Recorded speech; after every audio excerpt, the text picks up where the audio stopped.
নমস্কার বন্ধুরা, welcome to my channel Piyali's magic foods. আরও একটি নতুন রেসিপিতে আপনাদের সকলকে স্বাগত জানাই। আজকে দারুণ একটা লাঞ্চ বক্স বা টিফিন বক্স রেসিপি নিয়ে এসেছি। এটি খুবই চটজলদি বানানো যাবে, খুবই সহজ কিন্তু ভীষণভাবে হেলদি। সকাল হলেই আমাদের সকল মায়েদেরই একই চিন্তা যে কিভাবে নতুন টিফিন বানানো যায়। সেরকমই একটা নতুন ধরনের টিফিন আজকে আপনাদের সাথে শেয়ার করব। দেখতেই পাচ্ছেন এই টিফিন বক্সের মধ্যে দিয়ে দিয়েছি কিউকাম্বার রায়তা, দিয়ে দিয়েছি বেশ কিছু ড্রাই ফ্রুটস এবং একটা ছোট্ট করে বান, দিয়ে দিয়েছি বেশ কিছু ফল কেটে, এবং এদিকে দিয়েছি নারকেলের চাটনি।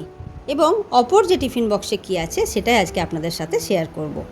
নিয়ে নিলাম বেশ কিছু পাকা কাঁঠাল, 1 কাপের মতো বীজগুলোকে সরিয়ে দিয়েছি।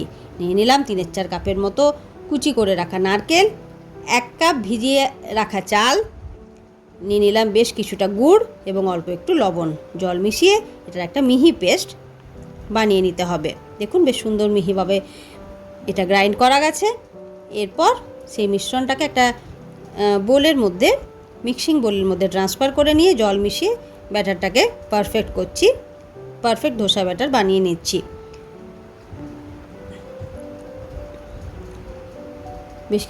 বেশ সুন্দরভাবে এটাকে ফেটিয়ে নিচ্ছি। অল্প একটি পাত্রে অল্প করে আমি কিছুটা ব্যাটার নিয়ে নিলাম এবং বাকি ব্যাটারটিকে একটি এয়ার টাইট কন্টেনারে করে ফ্রিজে রেখে দিলাম। এদিকে একটি ধোসা তাওয়া চাপিয়ে তার মধ্যে অল্প একটু জল স্প্রিঙ্কেল করলাম।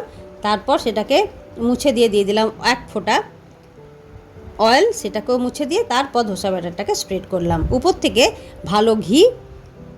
ভালো করে স্প্রেড করে দিয়ে তারপর এভাবে ধোসাটাকে তৈরি করে নিলাম। দেখুন কি দারুণ জ্যাকফ্রুট ধোসা তৈরি হয়ে গেছে। অবশ্যই কিন্তু ওপর থেকে ঘি দেবেন। ঘি ছড়িয়ে দিলে কি হবে, জ্যাকফ্রুট ধোসা এটা যেহেতু একটু গুঁড়ো আছে, একটু মিষ্টি মিষ্টি হবে ধোসাটা খেতে কিন্তু অপূর্ব লাগে। তার সাথে আবার এই গাওয়া ঘিয়ের একটা গন্ধ, সেটা কিন্তু খুবই দারুণ লাগে। এটা একটা সাউথ ইন্ডিয়ান ফুড, যদিও সাউথ ইন্ডিয়াতে কিন্তু এভাবে ঘিয়ের সাথে এটাকে পরিবেশন করা হয় এবং ঘি দিয়েই ভাজা হয় এই ধোসাটাকে। ধোসা বানানোর সময় অবশ্যই খেয়াল রাখবেন ধোসার তাওয়া যেন খুব বেশি গরম হয়ে না যায়, তাহলে কিন্তু ধোসাটাকে স্প্রেড করতে পারবেন না। ধোসাটা যখন একদিক থেকে পুরোপুরি তৈরি হয়ে যাবে, ওপর থেকে এভাবে ঘি বুলিয়ে দিলেই একেবারে সুন্দর জ্যাকফ্রুট ধোসা বা কাঁঠালের ধোসা আমাদের রেডি। এরপর টিফিন দেওয়ার পালা। এভাবে ফুড র্যাপারের মধ্যে দিয়ে দিলাম 2টো ধোসা, ভালো করে র্যাপ করে দিয়ে, তাহলে ধোসাটা ঘেমে যাবে না বা জল হয়ে যাবে না। এরপর এর মধ্যে দিয়ে দিচ্ছি তৈরি করে রাখা নারকেলের চাটনি। এর আগে আপনাদের সাথে নারকেলের চাটনির রেসিপি আমি শেয়ার করেছি।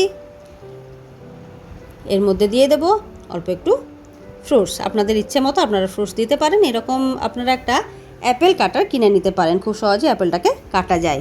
অল্প একটু পেয়ারাও দিয়ে দিচ্ছি।